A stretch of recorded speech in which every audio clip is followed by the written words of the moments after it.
Fala galera, tudo na paz, espero que esteja tudo muito bem com todo mundo, né?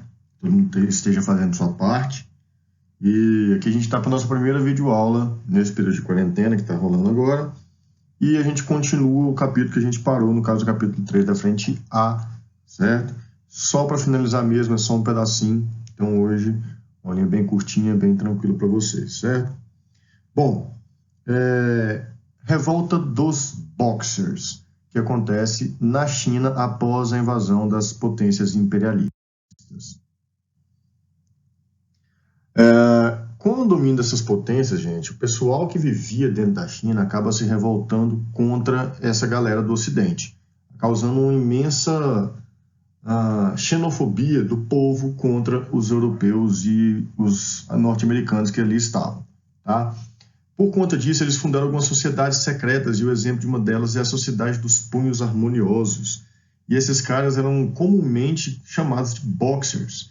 Essa galera, então, era usada contra os estrangeiros, contra chineses que fossem cristãos, e eram secretamente favorecidos pelas autoridades chinesas.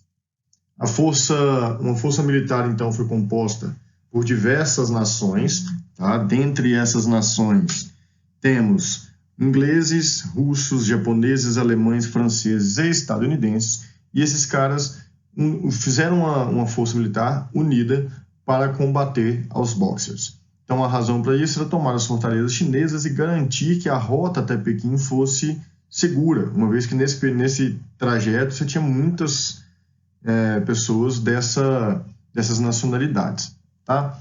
Os Boxers, então, foram reprimidos. A cidade de Pequim foi saqueada por esses exércitos que ali entraram, tá? A China, mais uma vez, é obrigada a pagar uma indenização por guerra, ok?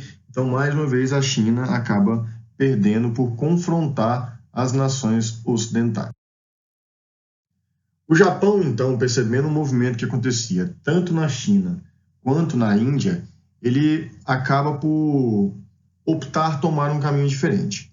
Nesse período, apesar de já ter um imperador no Japão, quem realmente exercia os poderes ali dentro eram os shoguns, que eram chefes supremos militares, tá?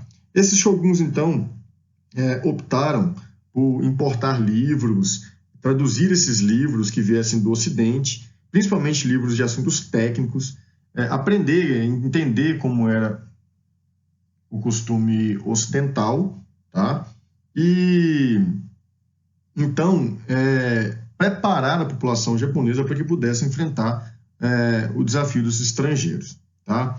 Então, o primeiro país que vai começar a entrar no Japão são os Estados Unidos. Os shoguns optam por uma ocupação pacífica, certo?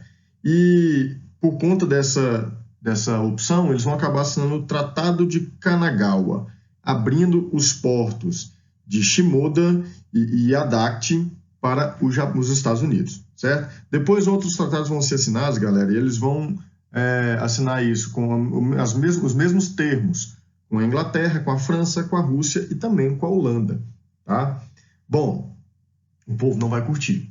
A reação do povo, então, vai fazer com que os shoguns caiam, tá? E o Mutsuhito, que era o imperador, vai assumir com plenos poderes a partir de agora.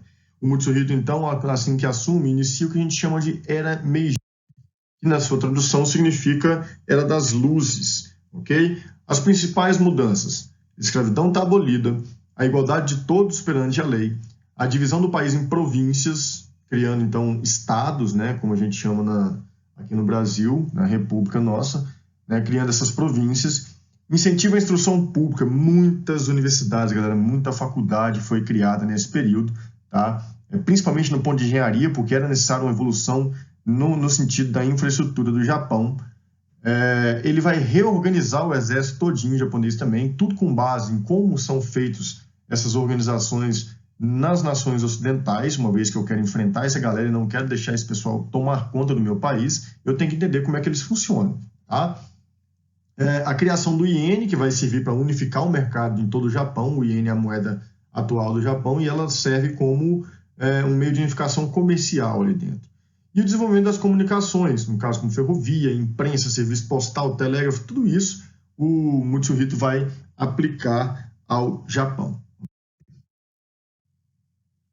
Na era Meiji, então, o Japão rapidamente se modernizou e acreditava que realmente esse fosse o caminho para você poder combater essas nações ocidentais que estavam tentando tomar o Japão. As palavras de ordem naquele período eram Fugoku Kyohei, ou em bom japonês, Fukoku Kyohei, que significa, então, o país rico com um exército forte. Tá? Essa era a lógica da era Meiji. E com essa era Meiji tendo avançado de tal forma, o Japão passa da modernização para o imperialismo. Então, o Japão vai fazer agora exatamente o que as nações europeias e os Estados Unidos já estavam fazendo, partir para o imperialismo. A ocupação das ilhas Bonin e Ryukyu vão dar início a essa expansão. Tá? Depois, o Japão vai lá na Coreia e vai começar a alimentar a ideia de uma rebelião, já que a Coreia era dominada pela China e o Japão tinha interesse de fazer uma dominação posterior a isso, para até escoar um pouco da sua própria população e também explorar as riquezas daquela região. Tá? Isso vai fazer com que a China entre numa revolta contra o Japão e proclame guerra, a guerra sino-japonesa. Gente, o Japão vai massacrar a China, vai ser um estalar de Thanos que a China vai ser derrotada nesse momento. Tá? E aí, com a China derrotada, eles são obrigados a assinar o Tratado de Shimonoseki. Tá? A China, então, vai passar para o Japão o controle da Ilha de Formosa, vai passar o controle das Ilhas dos Pescadores e da Península de Liutung. Ok? E também vai conceder a independência à Coreia. Então, a Coreia, então, passa a ser um país independente a partir de agora. Posteriormente, o Japão encara, mais uma vez também, a guerra russo-japonesa, provocando a Rússia, vencendo essa guerra também e fazendo com que eles assinem o Tratado de Portsmouth. Esse tratado, então, concedia ao Japão a parte meridional da ilha de Sakhalina e o protetorado sobre a Manchúria, aquela região nordeste da China ali, tá? A Manchúria meridional e também a Coreia, que foi anexada a partir de 1910. A partir desse momento, galera, o Japão passa a ser uma nação imperialista, é visto como uma potência mundial pelos demais, ok? Então a gente encerra isso aqui, vocês devem fazer agora as atividades que são propostas, e aí na próxima videoaula eu passo novas instruções sobre um novo capítulo, tá certo? Então, muita saúde, principalmente para todo mundo, se cuidem e até a próxima!